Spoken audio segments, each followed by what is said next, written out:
প্রথম আমি 2005-এ গেছি। তো আমি সকালে এক ফ্যাক্টরিতে গেছি, যা দেখতেছি ওয়াটার গান দিয়ে একজন পরিষ্কার করতেছে। ওইখানে লেদারের ফ্যাক্টরি ছিল, দামি দামি পার্টস তৈরি হইতো, মেয়েদের ব্যাগ, মানি ব্যাগ। তো সব কর্মচারী বাংলাদেশি ছিল, অধিকাংশ বিক্রমপুরের। তো আমি উপরে চলে গেছি, জিজ্ঞেস করলাম এই সাত সকালে এত ঠান্ডার ভিতরে ওয়াটার গান দিয়ে দেখলাম একজন মহিলা ওয়াশ করে, একে হাইসা দিয়ে বলতেছে আমাদের মালিকের স্ত্রী। আমার উপরে যেন আকাশ ভাঙ্গা পড়লো, এত বড় ফ্যাক্টরির মালিক, তার স্ত্রী ওয়াশ করতেছে সকালে ফ্যাক্টরি। তাই বললাম কেন? বলছে ও চাকরি করে এখানে। মানে চাকরি? আমার কাছে যদি পয়সা থাকে তো আমার স্ত্রী থাকবে রানীর হালে, ঠিক না? হ্যাঁ, কি বলেন?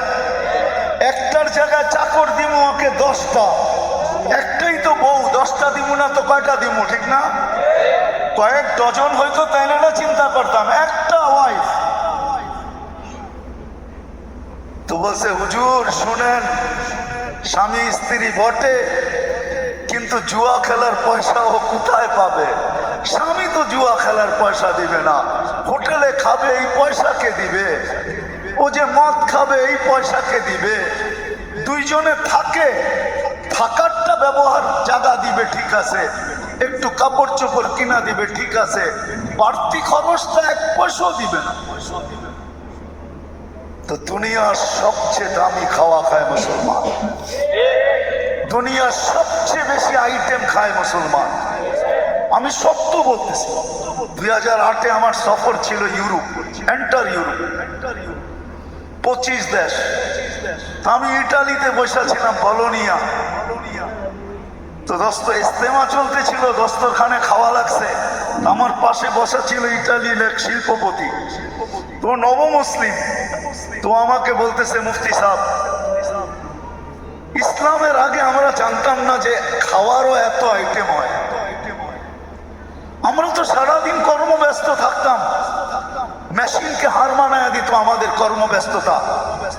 গাড়িতে চলতে চলতে হয়তো একটা ডোনেট খায়া নিলাম, না হয় একটা বার্গার সার্গার, হয়তো একটা হটডগ শটডগ, হ্যাঁ একটা কাবাব সাবাব, আর লোকে একটা ড্রিঙ্কস আর একটা মদের বোতল। কেননা দস্তরখানে মাছের আইটেম ছিল 25টা।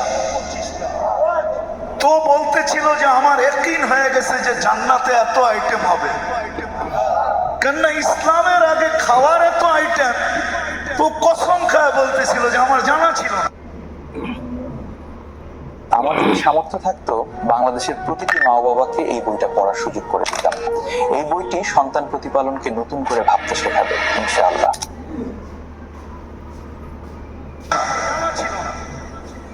জানা ছিল না। আমি 2019-এ সময় লাগাইছি আমেরিকাতে।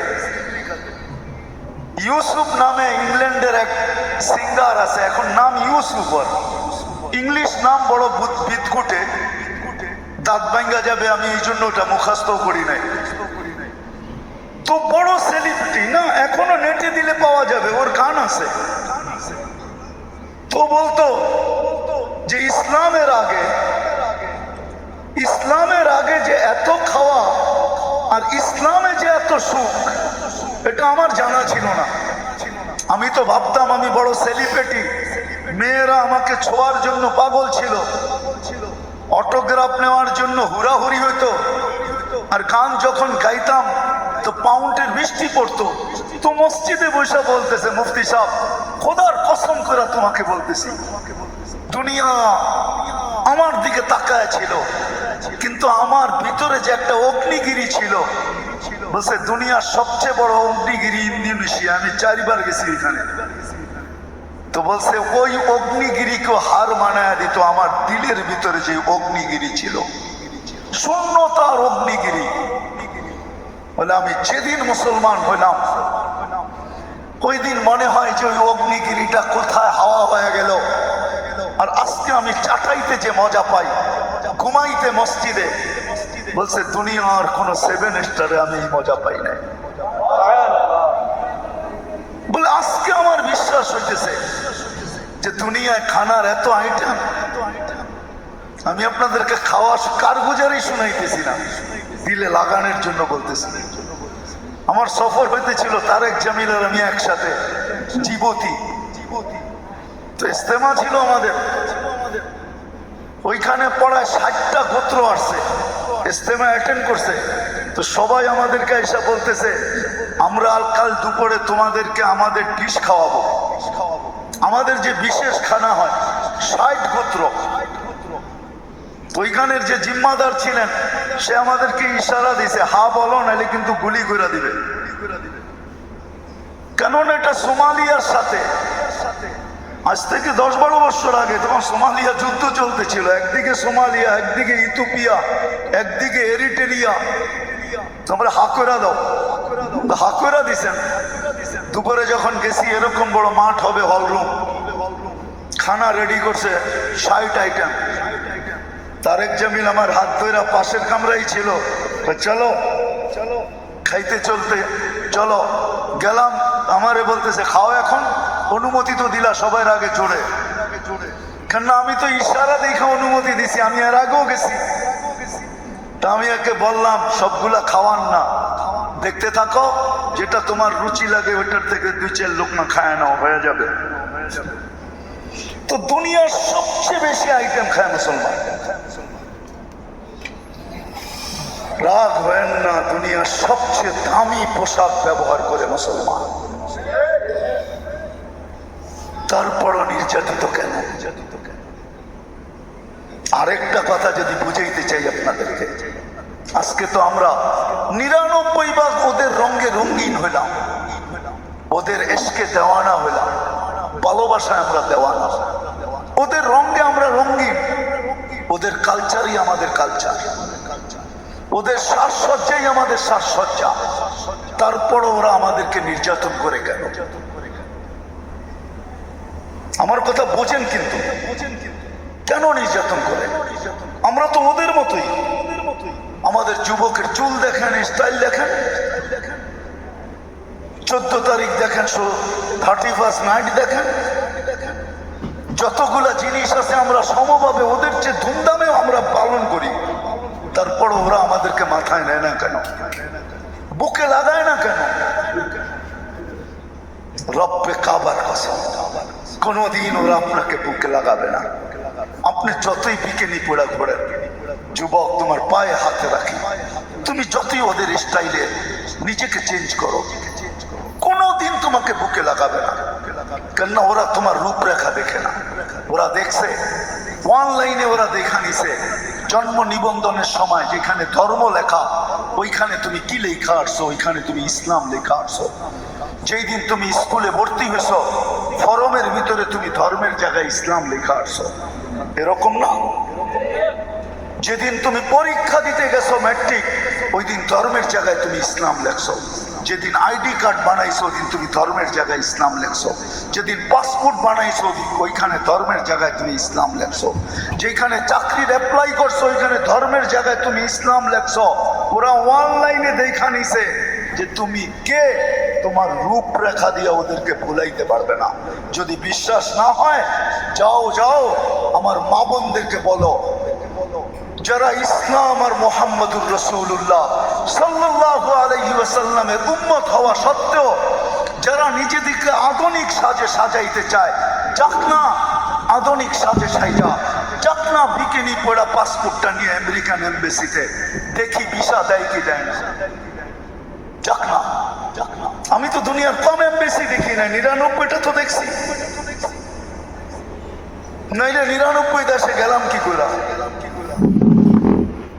আমি সব সময় সুস্থ থাকবার চেষ্টা করি। আসেন সুস্থ থাকবার একটা গোপন রহস্য। রাগ হয় না আমার কথা? হইতে পারে এমবেসিতে ঢোকার সাথে সাথে গার্ড ধরে বাহিরও করে দিতে পারে, বলতে পারে বিকিনি তো পড়ে সিয়ে দিয়ে তুই আমাদের এমবেসিতে আসলি কেন? এমবেসি তো বিকিনির জায়গা না, বিকিনি তো পড়ে সিয়ে দিয়ে। সৈকতে বিকিনি পড়ে তুই এমবেসিতে কেন আসলি? হইতে পারে গার ধাক্কা দিয়ে বাহিরও করে দিতে পারে। আজকে আমরা ইসলামের ইজ্জত রাখি নাই, উম্মত হওয়ার লাজ রাখি নাই, মুহাম্মদুর রাসূলুল্লাহর ইজ্জত রাখি নাই, খাতামুন নবীর ইজ্জত রাখি নাই। উম্মত জানেই না লা ইলাহা ইল্লাল্লাহ মুহাম্মাদুর রাসূলুল্লাহ যেরকম ঈমানের অংশ, ঈমান এটাকে ঈমান বলে, খাতামুন নবীয়িন মানা এরকমই ঈমান। 1 ইঞ্চিও কম না বেশি না। লা ইলাহা ইল্লাল্লাহ মুহাম্মাদুর রাসূলুল্লাহ যেরকম ঈমান এটাকে ঈমান বলে, ঠিক খাতামুন নবীয়িন এরকম ঈমান। আল্লাহ রসুলকে খাতামুন নবীয়িন মানা। এই জন্য আমি শেষ জায়গায় চলে আসছি। আসেন আসেন, শুধু প্রতিবাদী আর চিৎকার দিলেই হবে না, ওই পর্যন্ত আল্লাহ পক্ষে হবে না, নাইলে আল্লাহ রসুল এই হাদিস কোনোদিন বলতেন না। আমি হাদিসের শেষ অংশ বলতেছি, ওলামাদেরকে কিতাবের নাম বলে দিতেছি। মুনাব্বিহাত ইবনে হাজার, আল্লামা ইবনে হাজার আসকালানী রহমতুল্লাহ আলাইহি লেখছেন। ওটা উঠায় পড়া দেখেন, ওটার ভিতরে এক হাদিস নকল করা আছে। আল্লাহ রসুল বলছে হুম বারিকুম মিনহুম ওয়া আনা বারিকুম মিনহুম ওয়া হুম বুরাআউ মিন্নি। একদিন আসবে তোমরা আমার ইজ্জত রাখবে না, আমিও তোমাদের ধার থাকবো না। আজকে মনে হয় ওই সময় আমরা আল্লাহ রসুলের ইজ্জত রাখি নাই, নাইলে আল্লাহ ডাকে 5 বেলা, আল্লাহ ডাকে। আল্লাহ ইসলামের যদি ইজ্জত রাখতো তাইলে কিছু করতো আর না করতো মুসলমান, কমসে কম তো 5 বেলা মসজিদে আসতো। কয় পার্সেন্ট মুসলমান মসজিদে আসে? জুমার দিন কয় পার্সেন্ট আসে? যুবক, যৌবনে মনে হয় ভাসমান তুমি, যৌবনের তরঙ্গে। কিন্তু আমি একটা প্রশ্ন করি আপনাদেরকে, বলেন এক যুবকের যৌবন এক পাল্লায়, সমগ্র জগতের সম্পদ আরেক পাল্লায়, যৌবন দামি না সম্পদ দামি? হ্যাঁ, কি দামি? যৌবন। সব একমত? দেখি কে কে একমত। নামান, তাহলে যুবক তুমি পাবো, তোমাকে আল্লাহ কি দিছে?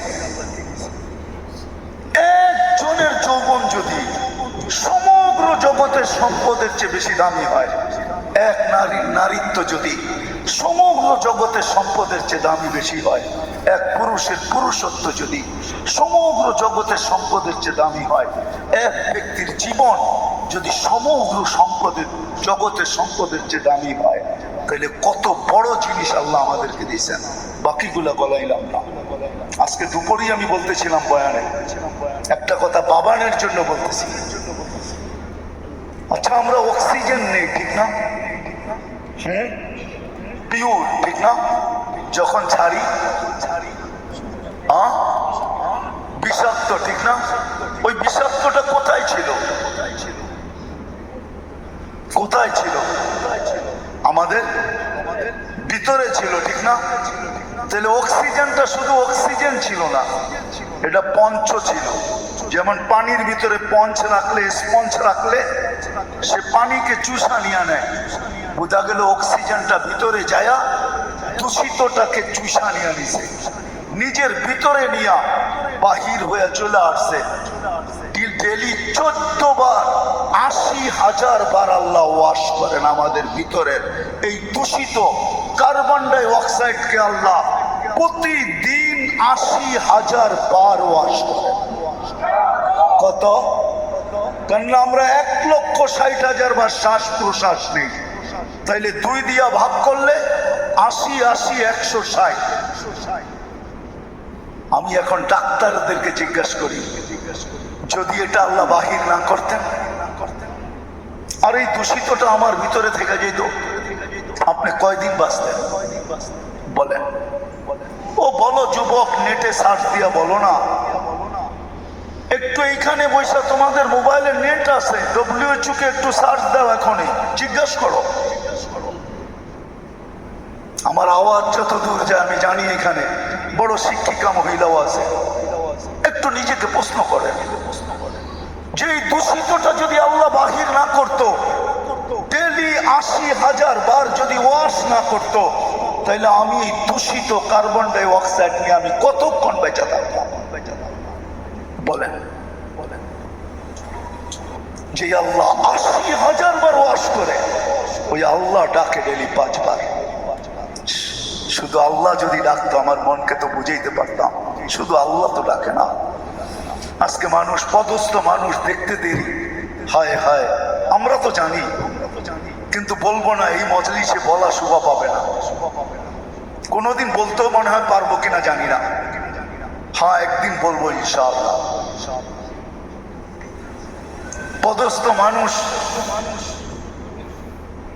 পদস্থ হইতে দেরি, ধরা ছোঁয়ার বাইরে যাইতে দেরি করে না, নিচের প্রভাব দেখাইতে দেরি করে না, ঠিক না? হ্যাঁ, আর আমরাও পদস্থ মানুষের সান্নিধ্যে পাইতে আমরাও দ্বিধাবোধ করি না, ঠিক না? সেলফি নিতে দেরি, ফেসবুকে ছাড়তে দেরি করে না। শুধু আল্লাহ তো ডাকে না, 99 পদের মালিক আল্লাহ ডাকে।